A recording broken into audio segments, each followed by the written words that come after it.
दिल्ली से जयपुर जाने वाले हाईवे पर। रात के समय हमेशा थोड़ा डरावना लगता है, लेकिन उस रात कुछ अलग था। राजेश शर्मा अपनी फैमिली के साथ रोड ट्रिप पर निकला था। उसकी पत्नी प्रिया, बेटी रिया और छोटा बेटा सनी। रात काफी हो चुकी थी और राजेश भी गाड़ी चलाकर थक गया था। गाड़ी में फ्यूल भी कम हो रहा था। अब हाईवे पर उनकी ही गाड़ी चल रही थी। चारों तरफ घना कोहरा था, इतना घना कि हेडलाइट्स भी रास्ता ढंग से नहीं दिखा पा रही थी। तभी उन्हें सड़क के किनारे एक पुराना ढाबा दिखाई देता है। नाम था माँ का ढाबा। एक टिमटिमाता हुआ बोर्ड और उसके नीचे अजीब सी खामोशी। फैमिली ने सोचा थोड़ा रुककर यहाँ खाना खा लिया जाए और थोड़ा आराम भी मिल जाएगा। लेकिन जैसे ही वो अंदर गए, उन्हें महसूस हुआ कि वहाँ कुछ ठीक नहीं है। पूरा ढाबा खाली था। सिर्फ एक आदमी काउंटर पर खड़ा मुस्कुरा रहा था।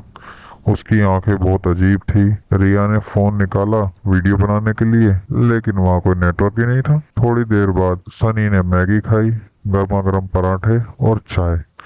खाने का स्वाद इतना अच्छा था कि कुछ देर बाद अपना सब डर भूल गए। लेकिन तभी रिया की नजर दीवार पर लगी पुरानी तस्वीरों पर पड़ी। हर तस्वीर में फैमिलीज थी और हर फोटो के नीचे लिखा था लास्ट विजिट। रिया को धीरे धीरे एहसास होने लगा कि ये लोग शायद कभी वापस नहीं गए। रात और गहरी होती गई। जब उन्हें वहां से निकलने की कोशिश की तो गाड़ी ही स्टार्ट नहीं हुई। राजेश और उसकी पत्नी बहुत चिंतित थे।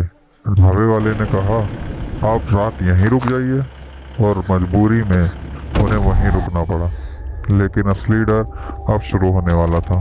रात के करीब 2:30 बजे थे। सनी अचानक डर कर उठ गया। उसे लगा कि उसे कोई बुला रहा है। फिर रिया ने देखा किचन के नीचे से खून जैसा लाल पानी बह रहा था। और तभी अंधेरे में एक औरत दिखाई दी।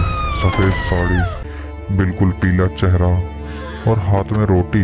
लेकिन रोटी के अंदर इंसान की उंगलियां थी। वो औरत धीरे से मुस्कुराई और बोली, जो भी यहाँ खाना खाता है वो कभी वापस नहीं जाता। अचानक पूरा ढाबा बदल गया। अब हर टेबल पर लोग बैठे थे, वही लोग जो तस्वीरों में थे। सब खाना खा रहे थे, लेकिन उनकी आंखें पूरी तरह खाली थी। फैमिली डर कर बाहर भागी, लेकिन हाईवे गायब हो चुका था। चारों तरफ सिर्फ कोहरा था और बीच में वो ढाबा। फिर ढाबे वाले ने सच बताया। साल 1987 में एक ट्रक ड्राइवर ने इसी जगह अपनी फैमिली को मार दिया था। तब से उसकी आत्मा यहाँ फंसी हुई है और हर नई फैमिली उसकी भूख मिटाने के लिए यहाँ खिंची चली आती है। रिया ने अचानक महसूस किया सनी गायब है। जब वो किचन में पहुंची तो उसके होश उड़ गए। सनी उसी सफेद साड़ी वाली औरत के साथ बैठा हुआ खाना खा रहा था।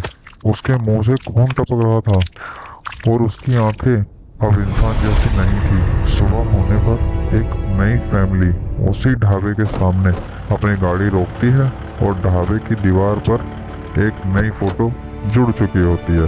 राजेश, प्रिया, रिया और सनी की। सब मुस्कुराते हुए खाना खा रहे होते हैं। नीचे लिखा था लास्ट विजिट 20 मई 2026 और काउंटर पर खड़ा ढाबे वाला फिर से उसी तरह से मुस्कुरा रहा होता है, क्योंकि माँ को फिर भूख लगी है।